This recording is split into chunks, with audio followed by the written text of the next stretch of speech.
Welcome to our channel Bengali free education. আজকের ভিডিওতে আমরা শিলা থেকে আসা প্রিভিয়াস ইয়ার কোশ্চেনগুলি নিয়ে আলোচনা করব। আজকের ভিডিওর প্রথম প্রশ্ন হলো, নিচের কোনটি কোনো শিলার উদাহরণ নয়? তোমাদের অপশানগুলি হলো আসফল্ট, সিস্ট, গ্রানাইট ও ব্যাসল্ট। এই প্রশ্নের সঠিক উত্তরটি হলো আসফল্ট।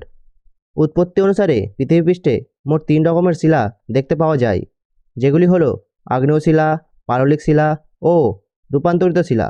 কিন্তু আসফল্ট হলো এক ধরনের পেট্রোলিয়ামজাত পদার্থ, যেটি সড়ক নির্মাণে ব্যবহার করা হয়। পরের প্রশ্নটি হলো, নিচের কোন শিলাটি একটি পাললিক শিলার উদাহরণ? তোমাদের অপশানগুলি হলো বেলে পাথর, স্লেট, গ্রানাইট ও লিগনাইট। সঠিক উত্তরটি হলো বেলে পাথর। অন্যান্য পাললিক শিলাগুলি হলো নুড়ি পাথর, কাদা পাথর, চুনা পাথর ও ডলোমাইট। গ্রানাইট হলো এক ধরনের আগ্নেয় শিলা, স্লেট হলো এক ধরনের রূপান্তরিত শিলা এবং লিগনাইট হলো এক ধরনের কয়লা, যেটি খয়েরি কয়লা নামে পরিচিত। পরের প্রশ্নটি হলো, কোয়ার্জাইট কোন ধরনের শিলার উদাহরণ? তোমাদের অপশানগুলি হলো পাললিক, আগ্নেয়, ব্যাসল্ট ও রূপান্তরিত শিলা। এই প্রশ্নের সঠিক উত্তরটি হলো রূপান্তরিত শিলা। অন্যান্য রূপান্তরিত শিলাগুলি হলো স্লেট, মার্বেল, নাইস ও হর্নব্লেড। পরের প্রশ্নটি হলো, গ্রানাইট শিলা কোন ধরনের শিলার উদাহরণ? তোমাদের অপশানগুলি হলো পাললিক শিলা, আগ্নেয় শিলা, সিস্ট ও রূপান্তরিত শিলা। এই প্রশ্নের সঠিক উত্তরটি হবে আগ্নেয় শিলা। আগ্নেয় শিলা বলতে ভূ অভ্যন্তরীণ ম্যাগমা যখন ভূপৃষ্ঠের বাইরে বেরিয়ে এসে জমাট বাঁধে, তখন তাকে আগ্নেয় শিলা বলে। আগ্নেয় শিলার অন্যান্য উদাহরণগুলি হলো ব্যাসল্ট, ডলোরাইট ইত্যাদি। পরের প্রশ্নটি হলো, অর্ধতরল ম্যাগমা থেকে কোন শিলা তৈরি হয়? তোমাদের অপশানগুলি হলো রূপান্তরিত শিলা, ফিলাইট শিলা, আগ্নেয় শিলা ও পাললিক শিলা। এই প্রশ্নের সঠিক উত্তরটি হবে আগ্নেয় শিলা। পরের প্রশ্নটি হলো, গ্রানাইট শিলা কোন ধরনের শিলার উদাহরণ? তোমাদের অপশানগুলি হলো রূপান্তরিত শিলা, পাললিক শিলা, আগ্নেয় শিলা ও কৃত্রিম শিলা। এই প্রশ্নের সঠিক উত্তরটি হলো আগ্নেয় শিলা। আগ্নেয় শিলা অন্য কোনো শিলা থেকে তৈরি হয় না, কিন্তু আগ্নেয় শিলা থেকে অন্যান্য শিলা তৈরি হয়, তাই আগ্নেয় শিলাকে প্রাথমিক শিলা বলা হয়। পরের প্রশ্নটি হলো, ভূ অভ্যন্তরীণ গলিত অর্ধতরল পদার্থকে কি বলে? তোমাদের অপশানগুলি হলো কোর, হিলিয়াম, লাভা ও ম্যাগমা। এই প্রশ্নের সঠিক উত্তরটি হলো ম্যাগমা। ভূ অভ্যন্তরে থাকা অবস্থায় এই অর্ধতরল পদার্থকে ম্যাগমা বলে, কিন্তু এই ম্যাগমা যখন জ্বালামুখ দিয়ে ভূপৃষ্ঠে বেরিয়ে আসে, তখন তাকে লাভা বলে এবং এই লাভা জমাট বেঁধে আগ্নেয় শিলা তৈরি হয়। পরের প্রশ্নটি হলো, নিচের কোন অপশানটি কোনো শিলার উদাহরণ নয়? তোমাদের অপশানগুলি হলো আগ্নেয় শিলা, চুম্বকীয় শিলা, রূপান্তরিত শিলা ও পাললিক শিলা। এই প্রশ্নের সঠিক উত্তরটি হবে চুম্বকীয় শিলা। উৎপত্তি অনুসারে শিলাকে 3 ভাগে ভাগ করা যায়।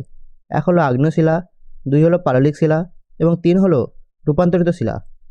পাললিক শিলা হলো একমাত্র শিলা যার মধ্যে জীবাশ্ম দেখতে পাওয়া যায়। পরের প্রশ্নটি হলো, নিচের কোন শিলাটি একটি আগ্নেয় শিলার উদাহরণ? তোমাদের অপশানগুলি হলো মার্বেল, বেলে পাথর, চুনাপাথর ও অগ্ন্যুৎপাতজাত শিলা। এই প্রশ্নের সঠিক অ্যান্সারটি হবে অগ্ন্যুৎপাতজাত শিলা।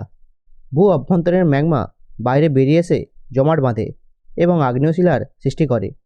অন্যান্য আগ্নেয় শিলাগুলি হলো গ্রানাইট, ব্যাসল্ট ও ডলোরাইট।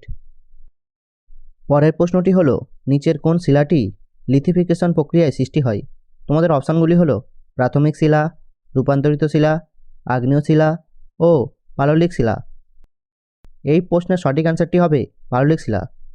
ভূপৃষ্ঠের আগ্নেয় শিলা বিভিন্ন ক্ষয়কারী প্রক্রিয়া দ্বারা ক্রমাগত ক্ষয়ীভূত হয় এবং ক্ষয়ের ফলে সৃষ্ট বালিকণাগুলি ধীরে ধীরে নদীর তলদেশে গিয়ে সঞ্চিত হয় এবং এই সঞ্চিত বালিকণাগুলি তাপ ও চাপে পাললিক শিলায় রূপান্তরিত হয়। এই সম্পূর্ণ প্রক্রিয়াটিকে লিথিফিকেশন বলে। পাললিক শিলার অন্যান্য উদাহরণগুলি হলো বেলে পাথর, কাদা পাথর, চুনা পাথর ইত্যাদি। পরের প্রশ্নটি হলো, নিচের কোন শাস্ত্রে শিলার উৎপত্তি সম্পর্কিত ভৌত রাসায়নিক বিষয়ে আলোচনা করা হয়? তোমাদের অপশানগুলি হলো ভূগর্ভশাস্ত্র, ভূ আকৃতিবিজ্ঞান, শিলালক্ষণ ও শিলাবিজ্ঞান। এই প্রশ্নের সঠিক উত্তরটি হলো শিলাবিজ্ঞান। পরের প্রশ্নটি হলো ভূ অভ্যন্তরের ম্যাগমা বাইরে বেরিয়ে এসে কোন শিলার সৃষ্টি করে? তোমাদের অপশানগুলি হলো রূপান্তরিত শিলা, পাললিক শিলা, আগ্নেয় শিলা ও ইলাইট শিলা। এই প্রশ্নের সঠিক উত্তরটি হবে আগ্নেয় শিলা। পরের প্রশ্নটি হলো মার্বেল কোন শিলার উদাহরণ? তোমাদের অপশানগুলি হলো রূপান্তরিত, আগ্নেয়, পাললিক ও ইলাইট। এই প্রশ্নের সঠিক অ্যান্সারটি হবে রূপান্তরিত শিলা। অত্যধিক তাপ ও চাপে চুনাপাথর পরিবর্তিত হয়ে মার্বেলের সৃষ্টি করে। পরের প্রশ্নটি হলো মার্বেল পাথর কী থেকে সৃষ্টি হয়? তোমাদের অপশানগুলি হলো বেলে পাথর, চুনাপাথর, গ্রানাইট ও মাটি। এই প্রশ্নের সঠিক উত্তরটি হলো চুনাপাথর। পরের প্রশ্নটি হলো নিচের কোন শিলাটি কোনো রূপান্তরিত শিলার উদাহরণ নয়? তোমাদের অপশানগুলি হলো নিস, ফাইলাইট, সিস্ট ও গ্রানাইট। এই প্রশ্নের সঠিক উত্তরটি হলো গ্রানাইট। গ্রানাইট হলো একটি আগ্নেয় শিলার উদাহরণ। পরের প্রশ্নটি হলো নিচের কোন শিলাটি কোনো রূপান্তরিত শিলার উদাহরণ নয়? তোমাদের অপশানগুলি হলো নিস, স্লেট, মার্বেল ও চুনাপাথর। এই প্রশ্নের সঠিক উত্তরটি হলো চুনাপাথর। চুনাপাথর হলো একটি পাললিক শিলার উদাহরণ। পরের প্রশ্নটি হলো বায়ু, জল ও জলবায়ু দ্বারা শিলাক্ষয়ের প্রক্রিয়াকে কি বলে? তোমাদের অপশানগুলি হলো ভূমিধস, আবহবিকার, ক্ষয় ও মরুকরণ। এই প্রশ্নের সঠিক উত্তরটি হলো আবহবিকার। পরের প্রশ্নটি হলো কোন শিলায় জীবাশ্ম দেখতে পাওয়া যায়? তোমাদের অপশানগুলি হলো পাললিক, রূপান্তরিত, আগ্নেয় ও ব্যাসল্ট। এই প্রশ্নের সঠিক উত্তরটি হলো পাললিক শিলা। পাললিক শিলায় স্তর দেখতে পাওয়া যায় এবং এই স্তরের মধ্যে জীব আটকে গিয়ে জীবাশ্ম সৃষ্টি করে। পরের প্রশ্নটি হলো নিচের কোন শিলাটি জৈবিক পাললিক শিলার উদাহরণ নয়? তোমাদের অপশানগুলি হলো বেলে পাথর, কয়লা, লিগনাইট ও সেল। এই প্রশ্নের সঠিক উত্তরটি হলো বেলে পাথর। বেলে পাথর কোনো জৈবিক পাললিক শিলার উদাহরণ নয়। পরের প্রশ্নটি হলো নিচের কোন শিলাটি একটি পাললিক শিলার উদাহরণ? তোমাদের অপশানগুলি হলো সেল, গ্রানাইট, স্লেট ও মার্বেল। এই প্রশ্নের সঠিক উত্তরটি হলো সেল। অন্যান্য পাললিক শিলাগুলি হলো চুনাপাথর, ডলোমাইট, বেলে পাথর, কয়লা ইত্যাদি।